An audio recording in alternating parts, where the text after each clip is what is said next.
the final episode is such a great build for everywhere we've been in season 2 and promising what's to come.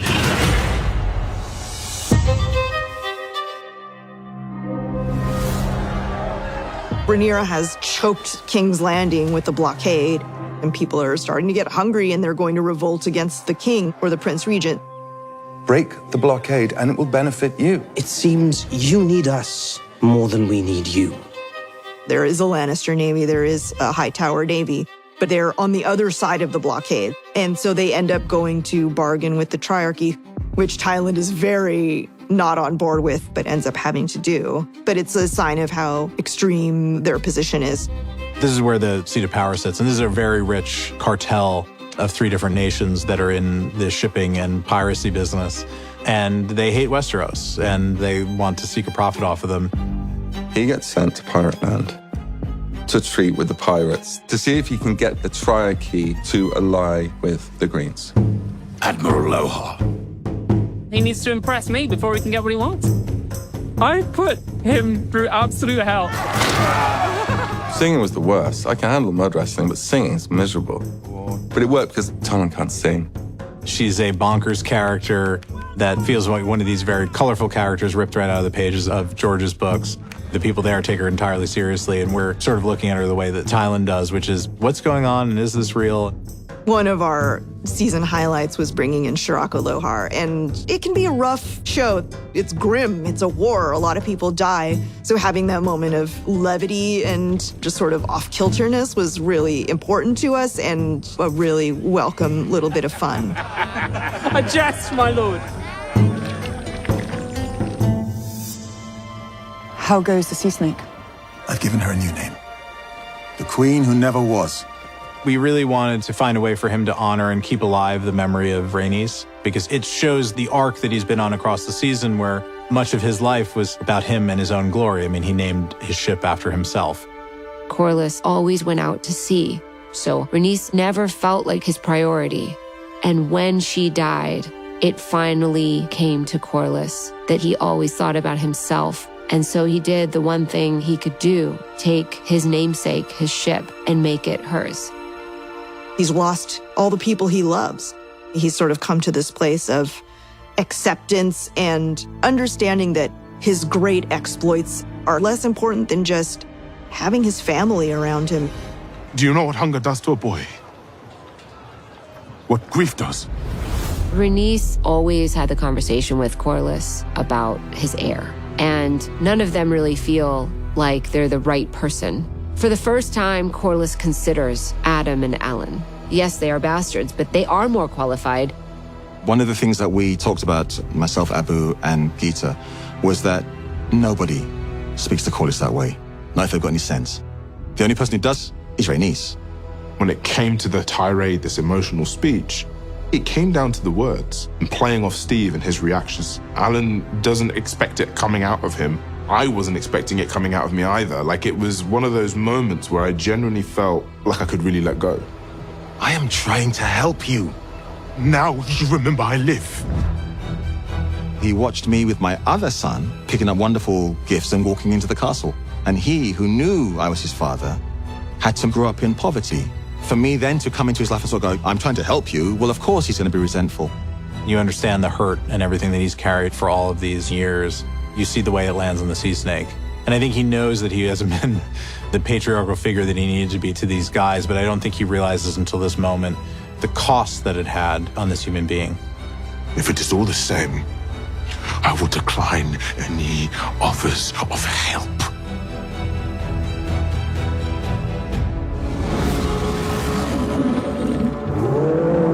Aemon lashes out. It's also a strategic act because Sharp Point is the seat of House Massey, who serves on Rhaenyra's council. It's a punishment to them for siding with the Pretender. Aemond is showing that he's not running, he's burning cities filled with innocent people instead. Aemond is now, for the first time this season, I think, scared. From the time in season 1 when he got Vhagar as a boy, that's changed his entire outlook. And now that he's been challenged by these new dragons, it's the first time that, like, oh no, I don't have the upper hand in any situation I go into. The stakes are so high that if he doesn't get another rider, he will have no chance against the Blacks. and they will lose the throne if Aegon continues to be king. In his mind, he's doing what's right for his house. Why must I run? Because the Prince Regent is going to kill you. I think in Larys's experience, those who look through you, they never see you coming. That's what he's trying to say to Aegon is, as long as Aegon is not a threat, he's relatively safe. Larys sees the light at the end of the tunnel, or at least he's made Aegon think he knows what that could be. After his encounter with Aemond in episode 6, Aegon knows that Larys is correct. In that moment, Aemond gets desperate with the newfound potential threat. He overextends and gets forceful with Helaena. I think it's desperation that reeks off him in that scene where Alicent and Helaena are both like, bro, calm down. This is not how somebody who feels really sure about what they're doing behaves. Helaena admits she saw how I burned Aegon, and it's hard hitting for Aemond to hear that he's going to go down.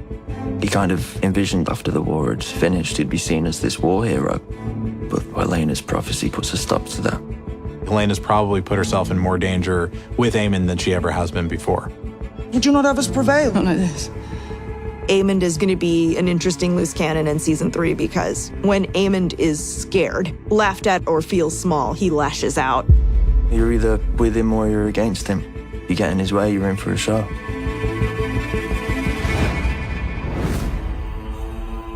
All your life you've sought to command your own fate.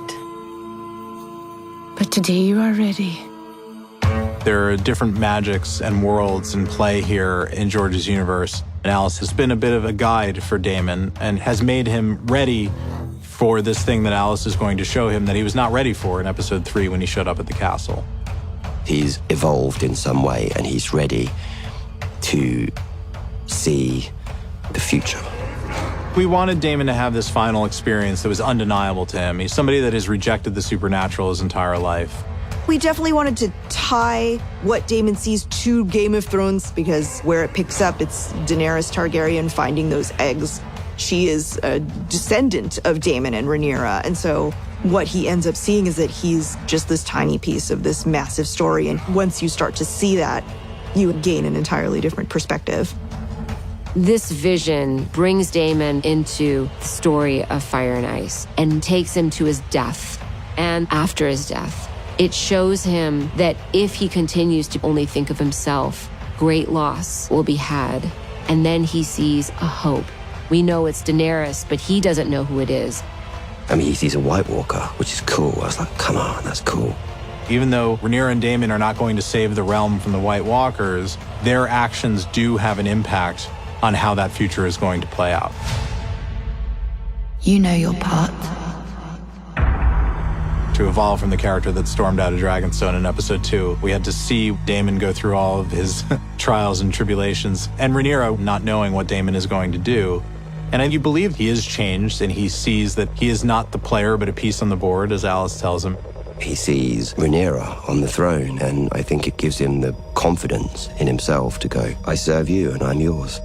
And it's not that everything's been resolved, but Daemon realizes that his job is to facilitate Rhaenyra getting to the throne, and that he understands now that Viserys wasn't trying to punish him, and so he's able to let go of his anger at Rhaenyra, just sort of let everything go, and let's go do this together. I'm on your team. She wasn't sure throughout the entire season if he was going to try to set himself up as king, and it's this moment of validation that she gets from him that I think is incredibly meaningful. We fight for our queen!